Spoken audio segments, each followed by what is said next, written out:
My mother-in-law, Karen, called me infertile, and my wife, Evelyn, backed her up, making me look bad. This led to our divorce. I then married her cousin, and we have twins. I never imagined sharing this on Reddit, but I desperately need advice. I'm a 35-year-old man, and my life is a soap opera I never auditioned for. Here's the story. I met Evelyn in college during our sophomore year. We were both business majors and ended up in the same marketing group project. Evelyn was incredibly driven and ambitious, with a clear life plan: graduate with honors, work at a top firm, climb the corporate ladder, and eventually start her own company. I was more laid back, but her ambition inspired me. We started dating a few months later, and she gave me a sense of purpose I'd never had before. Evelyn encouraged me to strive for more. We graduated together and landed decent entry-level jobs at competing companies. Those initial years were challenging: long hours, tight finances, and little time together, but we persevered. 3 years into our relationship, I planned to propose. I saved for months for the perfect ring and envisioned a romantic evening, a fancy dinner, a stroll in the park where we first kissed, and then proposing under the stars. But life had other plans. On the day I planned to propose, Evelyn called me distraught. She was passed over for a promotion she'd been working towards, leaving her devastated and questioning her career. I abandoned my elaborate plan and went to her apartment with takeout and wine.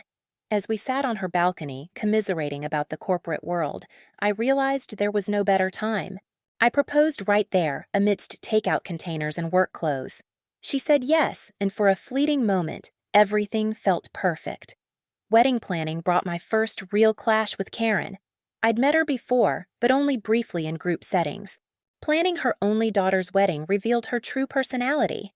Nothing was good enough. The venue was too small, the food too unusual, the music too contemporary. She criticized everything, from the tablecloths to my tuxedo. Evelyn tried to intervene, but she clearly struggled to oppose her mother. The breaking point was Karen's insistence on inviting Evelyn's ex-boyfriend, Tom, because his parents were family friends. I refused, and to my surprise, Evelyn supported me. It was the first time she stood up to her mother, and I was proud. The wedding was beautiful, despite Karen's attempts to control everything. Evelyn looked radiant, and as we exchanged vows, I believed we could overcome any obstacle. The first years of marriage were happy. We progressed in our careers, bought a house, and started discussing children. Evelyn wanted to wait for more financial stability, which I understood. We were doing well, but children are expensive, and Evelyn had ambitious career goals. Around our 5th anniversary, I felt ready for fatherhood. My brother had just had his second child, and seeing him with his kids sparked something in me. I raised the topic with Evelyn, but she hesitated, wanting to prioritize a potential promotion. I tried to be patient, but as another year went by, I felt our lives were stagnant. We had numerous conversations about the right time, but there was always another reason to wait: a work project, a vacation, a possible job change. Finally, 2 years ago, Evelyn agreed. We were both thrilled, envisioning nurseries and debating baby names. But months passed without a positive pregnancy test, and our excitement turned to anxiety. After a year of trying, we consulted a fertility specialist. The doctor recommended we both get tested. I went immediately, eager for answers. My results were normal, a relief, but also increasing the pressure on Evelyn. However, she kept postponing her appointments. At first, it was understandable: a major presentation, then a bad case of the flu. But as weeks turned into months, I grew frustrated. Every time I brought it up, Evelyn became defensive or changed the subject. That's when Karen became involved, calling Evelyn constantly, asking for news. After visiting her parents, Evelyn would return upset, saying Karen had been pressuring her about grandchildren. I tried to be supportive, but I felt Evelyn was letting her mother exert too much influence. Things escalated at last Thanksgiving. At Karen's house, surrounded by family, Karen, fueled by wine, began lamenting about her friends becoming grandmothers and how she felt left out. Then, looking directly at me, she said, "It's a shame Evelyn married someone who can't give her children," Karen declared. "I always knew you weren't man enough." The room fell silent. I felt as though I'd been struck. Evelyn stared at her plate. I attempted to explain that we were still trying, that these things take time, but Karen was relentless.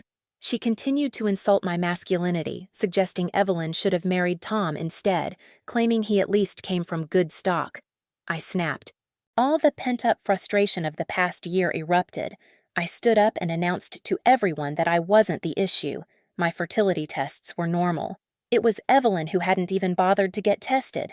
The fallout was disastrous. Evelyn was enraged that I'd broken her trust. Karen went on the attack, verbally assaulting me. I left and spent the night in a hotel, trying to understand where we'd gone wrong. When I returned home, Evelyn was still furious, accusing me of humiliating her in front of her family.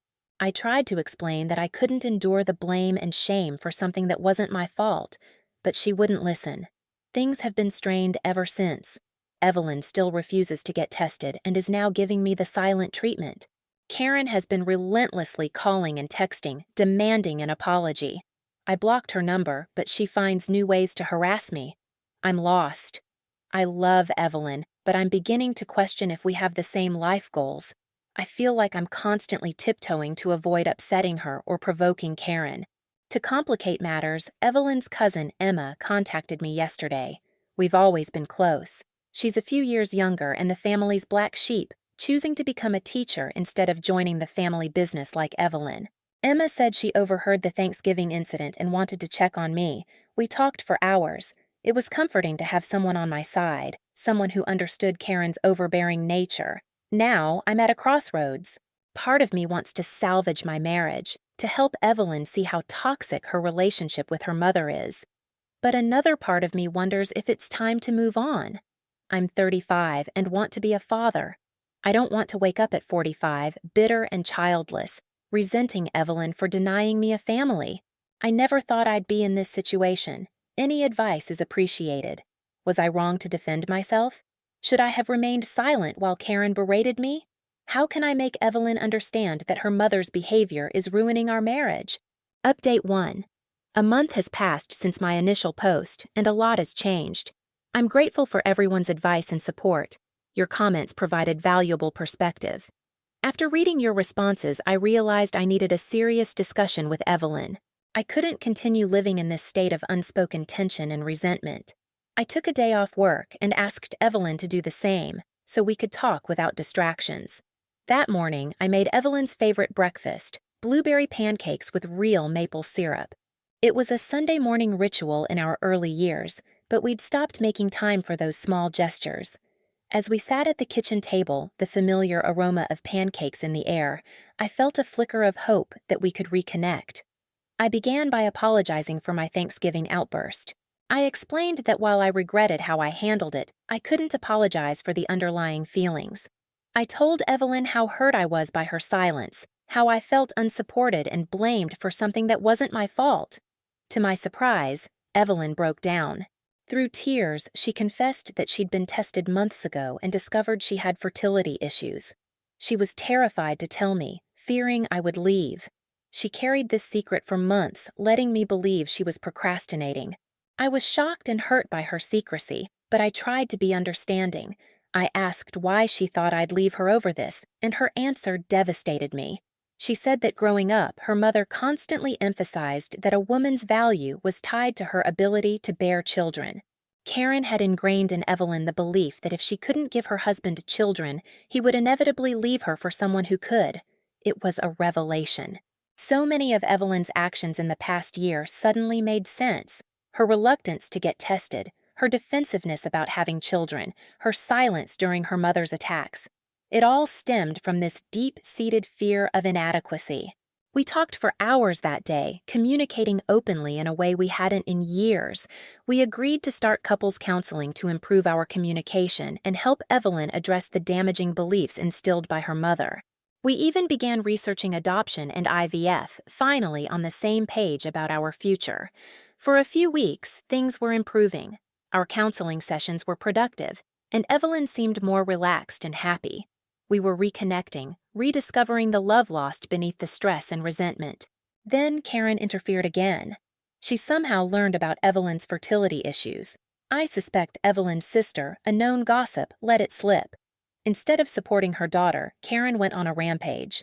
She called me daily, leaving long, rambling voicemails blaming me for Evelyn's stress and fertility problems. She'd say things like, "If you were a real man, you'd have given her a baby by now," and "I always knew you weren't good enough for her." I tried blocking her number, but she'd just use a different phone. Then she started appearing at our house unannounced, demanding to speak to Evelyn alone. The first time, I came home to find Evelyn in tears on the couch while Karen paced, ranting about how we needed to try harder, how Evelyn wasn't doing enough to fix herself. I asked Evelyn to set boundaries with her mother, but she always had an excuse.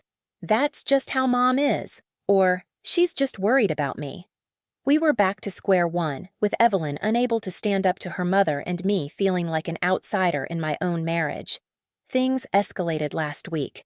I came home early, hoping to surprise Evelyn with concert tickets. Instead, I found Karen in our living room, rummaging through our personal documents. She claimed she was looking for our medical records, disbelieving Evelyn's fertility issues. She thought we were lying to cover up my inadequacies. I lost it. I told Karen to leave our house and stay out of our business. I told her behavior was toxic and destroying her relationship with her daughter. Instead of supporting me, Evelyn started crying, saying I was too harsh on her mother. That night, after Karen left, Evelyn and I had a massive argument. I told her I couldn't continue living with her mother's constant interference and Evelyn's enabling of it. I felt like I was married to both of them. Evelyn accused me of being selfish and unsympathetic. In the heat of the moment, I said something I regretted. If you can't stand up to your mother, maybe you're not ready to be a mother yourself. It was a low blow, and I knew it immediately. Evelyn slapped me and locked herself in the bedroom. I spent the night on the couch, feeling lost and confused. The next morning, Evelyn was gone. She left a note saying she was staying with her parents to clear her head. It's been 5 days, and I haven't heard from her. Karen, however, has been bombarding my phone with angry messages. She's telling everyone I kicked Evelyn out and abandoned her. Some of Evelyn's relatives have called, demanding to know why I'm abusing her. I feel like I'm in a twisted reality where I'm the villain for wanting a healthy relationship. I'm at my wit's end. I love Evelyn, but I don't know if I can continue living like this. The stress is impacting my work. I'm distracted and irritable, and my boss has noticed. My health is suffering too. I've lost weight, I'm not sleeping well, and I feel constantly on edge. Emma has been incredibly supportive, checking in, bringing meals, and listening when I need to vent. She understands the family dynamics, having grown up with them. She's shared stories about Karen's treatment of her when she chose to become a teacher instead of joining the family business. This has helped me understand Evelyn's behavior, but it's also highlighted how deeply ingrained these toxic patterns are. I'm grateful for Emma's friendship, but I feel guilty about our closeness. Nothing inappropriate is happening, but I know how it might appear, especially with Karen portraying me as the villain. I'm considering suggesting a trial separation to Evelyn. We both need space to determine what we want and if our marriage can be salvaged. But I'm afraid of Karen's reaction. I wouldn't put it past her to turn the entire family against me. I always believed love was enough, that if you cared about someone, you could overcome anything. Now I'm not so sure. I feel like I'm drowning, and I don't know how to save myself, let alone my marriage. Any advice on how to proceed would be appreciated. How do I protect myself without completely burning bridges? Is there any hope for Evelyn and me, or am I prolonging the inevitable? And how do I handle Karen's smear campaign? I'm feeling lost, and any guidance would be welcome. Update 2. It's been 3 months since my last update, and my life has been completely upended. I'm still processing everything, but I'll do my best to update you. After Evelyn left, I tried to give her space. I thought time apart might help us both gain clarity. But as days turned into weeks, I realized something had fundamentally shifted in our relationship. During this period, I immersed myself in work and started individual therapy. It helped me gain perspective on my marriage and my contributions to our problems. I realized that while Karen was a significant issue, Evelyn and I had pre-existing communication difficulties. About a month after she left, Evelyn finally contacted me. She wanted to meet at the cafe where we had our first date. I was hopeful for reconciliation, but that hope quickly dissipated. When I arrived, Evelyn was already there, sitting at our favorite table by the window. She looked tired and sad, but with a newfound resolve. We ordered our usual drinks, a latte for her, black coffee for me, and for a moment, it felt like old times. Then Evelyn spoke, and I knew this wasn't the reunion I'd envisioned. She said she'd been doing a lot of thinking and wanted to end our marriage. She felt we wanted different things and that the recent stress had revealed our incompatibility. I was stunned. I asked about couples counseling, about working on our communication, but Evelyn's mind was made up. She said she'd realized she wasn't ready for children and might never be. She knew how important fatherhood was to me and didn't want to prevent that. The most painful part was her admission that Karen heavily influenced her decision. Apparently, Karen had convinced Evelyn that I was emotionally abusive and that she deserved better. Evelyn actually apologized for letting me mistreat her for so long. She was parroting Karen's words, and I couldn't recognize the woman I'd married. Evelyn handed me signed divorce papers, saying her lawyer would contact me about dividing our assets. Then she left, leaving me with a cold coffee and the wreckage of my marriage. The following weeks were a blur. I buried myself in work, trying to numb the pain. I stopped answering calls from Evelyn's family, tired of defending myself against Karen's lies. My own family was supportive, but they lived far away and couldn't offer much practical help. Emma was my constant support. She brought takeout, forced me to go for walks, and simply sat with me when I needed company. She understood the family dynamics better than anyone and knew how manipulative Karen could be. As I spent more time with Emma, I began to see her differently. She was kind, supportive, and seemed to understand me in a way Evelyn never had. I found myself looking forward to our time together, feeling lighter and happier in her presence. One night, after a few beers, Emma confessed she'd had feelings for me for years. She said she'd never acted on them out of respect for Evelyn, but now that we were divorcing, she couldn't hide it any longer. I was conflicted. Part of me felt it was too soon, that I should be grieving my marriage. But another part recognized that Emma made me happier than I'd been in a long time. We agreed to take things slow to see if this was genuine or just a reaction to recent events. We started dating discreetly. I know it's unconventional, dating your soon-to-be ex-wife's cousin, but it felt right. Emma understood my pain and history. She encouraged me to continue therapy to process my feelings about the divorce and my anxieties about a new relationship. Of course, when Evelyn and Karen found out, all hell broke loose. Karen spread rumors claiming I'd been cheating on Evelyn with Emma all along. Some family members who had been sympathetic now turned against me, believing Karen's lies. Evelyn was hurt and angry, accusing me of moving on too quickly. The irony of her being upset about me moving on when she initiated the divorce wasn't lost on me. But I was done letting Karen and Evelyn control my life and happiness. This update might make me seem like the villain, but I'm finally prioritizing myself. Emma and I are happy and taking things one day at a time. The divorce is finalized, and while painful, I'm optimistic about the future for the first time in a long time. It's not the life I envisioned, but perhaps it's the life I need. I'm learning to trust my own feelings and needs instead of constantly trying to please others. It's a work in progress, but I'm getting there. Update 3. A year has passed since my last update, and it's been quite a year.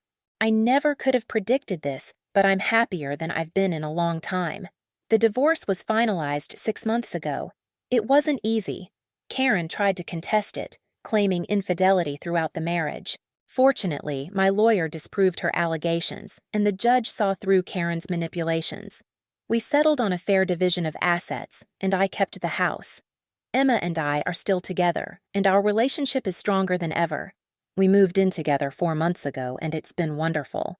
She understands me in a way Evelyn never did, and we communicate openly about everything. We've faced our share of challenges, of course. Blending our lives hasn't always been seamless, but we tackle everything as a team. The biggest news, however, is that Emma is pregnant with twins. We found out a couple of months ago, and we're overjoyed. It's ironic, considering the fertility struggles with Evelyn, but life has a way of surprising you. We weren't actively trying, but we weren't preventing it either. When Emma showed me the positive test, I felt a mixture of joy, excitement, and fear, unlike anything I'd experienced before.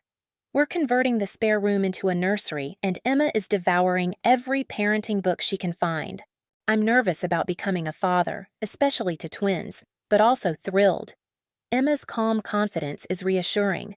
She reminds me that we'll navigate it together. Announcing the pregnancy to our families brought mixed reactions. Emma's parents were delighted, but, predictably, Karen erupted. She spread rumors that Emma had stolen me from Evelyn and trapped me with a pregnancy. It's absurd, but some people believed her. Evelyn's reaction was unexpected. She contacted me directly for the first time since the divorce, congratulating us but also expressing her hurt. I understood her pain and felt a pang of guilt, but I knew I couldn't base my life on Evelyn's feelings anymore. We had a long, honest conversation that provided some closure for both of us. She admitted that she'd allowed her mother too much influence and regretted how things ended between us. The pregnancy news seemed to be a wake-up call for Evelyn. She finally confronted Karen, telling her to stop spreading lies about Emma and me. It was too little, too late for our relationship, but I appreciated it nonetheless. Evelyn and I aren't friends, but we're civil now, which is more than I anticipated. Karen tried to cause trouble one last time. She showed up at our house unannounced, demanding to speak to Emma. She attempted to convince Emma that I would abandon her and the babies, just like I supposedly abandoned Evelyn. Emma, bless her, stood her ground and unequivocally told Karen to stay out of our lives. I'm proud of how Emma handled the situation. She's quietly strong, always sure of herself in our relationship. It's refreshing after years of tiptoeing around Evelyn and Karen. I'm still in therapy, processing my issues from the marriage and preparing for fatherhood. I've reconnected with old friends who drifted away during my marriage and am building a support system independent of Emma's family. Work is going well.